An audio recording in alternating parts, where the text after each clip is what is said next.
Hello, ladies and gentlemen. Welcome back to Let's Play, or not Let's Play, welcome back to Let's Recap Final Fantasy VII-R. Let's go. So we should go ahead and, we've had 10 episodes. We want to talk about the game so far and how much I love it, because, spoiler alert, I love this game. Like, this game is amazing so far, and I'm super happy about it. So, first of all, Bombing Mission. Bombing Mission was such a good intro to the game. For, like, the only things they really changed in terms of the bombing mission, the layout's very same. You can very much tell it's inspired by what came before it, and it's just, it's the same game, just modernized, which is exactly what a remake should be. They changed out the combat system. I don't think the old combat system is a problem. I don't think the old combat system needed to be redone. I did read an interview at one point, and they said they needed to modernize it to a system more like Kingdom Hearts, like an action-based system, because just menu-based did not hold gamers' attention nowadays. I'm not 100% sure that's true. Look at Persona 5. Like, I think you would have been fine with the old-style system, but I don't think the current system is problematic. Like, it does feel very, very visceral and fun to play, gets you more in touch with the action, so I like that. I thought that was cool. I really like it, because here's the thing, if you go back and you look at the way the game was put together originally, you, like, have the bombing of the, Sector, I think it's the Sector 1 reactor, and then the Sector 6 are the two reactors we go for. You bomb the Sector 1 reactor, you come back through, Sector 8, and then into Sector 7. So that happens, because you run into Eris on the way, same thing happened in this game, but in the original, you, like, come back to home base, you get your money, the next day you go bomb again. Like, I swear the Sector 1 reactor is, like, hour 2 or something. Here we are having finished 5 hours of gameplay, and we're just now leaving for the Sector 1 reactor. So what did I fill that extra time with? Well, freaking, like, getting to know Biggs, Wedge, and especially Jessie. It's so cool and also so terrifying that they're spending so much time with these three. I frankly feel like we've seen more of Jessie than we have of Barrett, and maybe more of Jessie than we have of Tifa, which is nuts. Because obviously, spoiler alert, but in the original she dies, and she dies, like, kinda close to the end, or kind of, like, close to soon.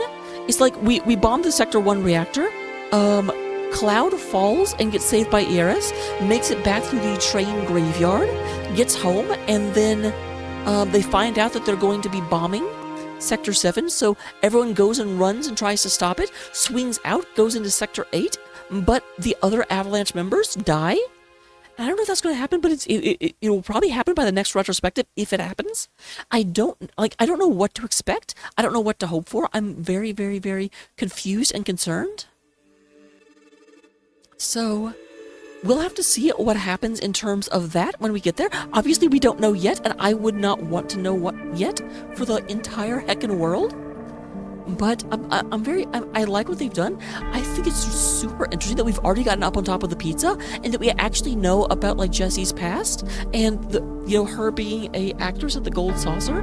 Like, they're really, really fleshing out the world a lot better. It feels like a real world at this point. It's not a video game world built around the fact that Cloud is the hero and has to have stuff done. So it's just, like, overall, almost all the decisions they've made, I agree with. But do notice I said almost. There are some definite problems that have come up for me. The biggest one being this other soldier guy. Both times he's appeared, like, he's fun, and he's an interesting, side thing, and I enjoy the fights with him, the actual fight with him more than the motorcycle one, but I enjoy the combat, but they act like he's an actual member of Soldier, in which case, how the fuck is Cloud actually holding his own? Because Cloud shouldn't be holding his own, and that is concerning to me. Like, it seems like the whole thing is that through the support of his friends, Cloud accepts who he really is and finds the true power he had on the inside. This version of Cloud being as strong as all the other soldiers with literally zero training doesn't make a lot of sense. It's like Dances with Mako, because that's the plot of Dances with Wolves, is white dude becomes a better Indian than the Indian with no background, and it's like, what? So it's a bit problematic, and this game that's the one big complaint, because that little story aspect does not make sense, and so I'm not 100% here for it. But with that being said, I still, like, the other thing that I'm not 100% on board with is like, I understand this, but it's weird. You've got the phantoms showing up, and I'm guessing those are the spirits of Genova. Those are the, like, planet that is infected with Genova, expunging the parts of Genova, and now the Genova are just like ghosts going around and trying to attach themselves to those infected with the Genova cells, is my assumption of what is happening with it. Oh, they also seem to be attacking the members of Avalanche, and that doesn't make sense. So maybe that's not really what's happening, but it's a completely new and completely unprecedented moment in the game, and I don't really know what to think about it. So, also Cloud already having delusions about Sephiroth, way before Sephiroth actually shows up. Because remember, in the game, you heard about Sephiroth a couple of times, but you didn't really run into any big mention of it until you were inside the Shinra building, and President Shinra was killed. So, to have him show up this big, I mean, I feel like that's a move that only works because literally everyone knows who Sephiroth is already.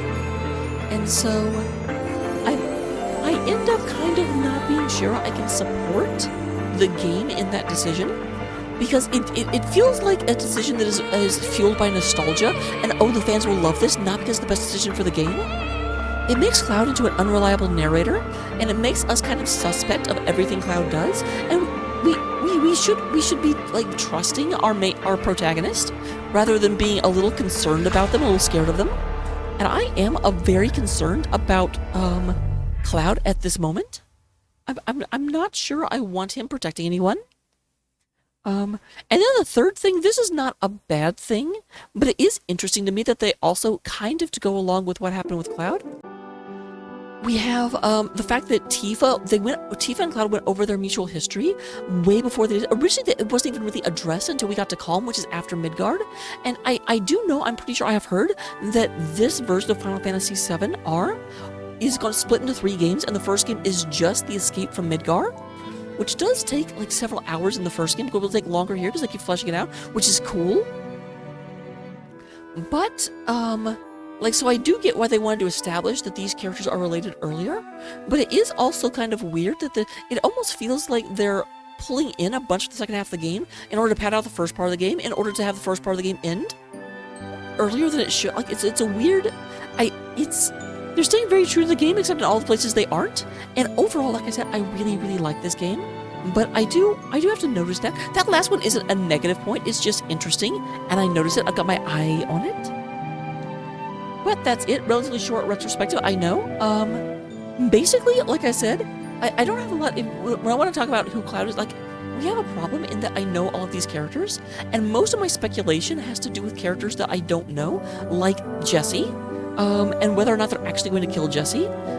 Because, like, I know where Cloud's story is going, so I'm not going to make a prediction. I know where Tifa's story is going, I know where Barrett's going. So, we'll just have to see what comes. I feel bad, this is not a real retrospective. I know I said I'd do one, and I will do it and talk about my thoughts on the game. But a big half of it is talking about how the characters have developed. But that's hard to do when I kind of know their whole story. So, yep. See you next time with the next recording. Be awesome, and I'll see you then.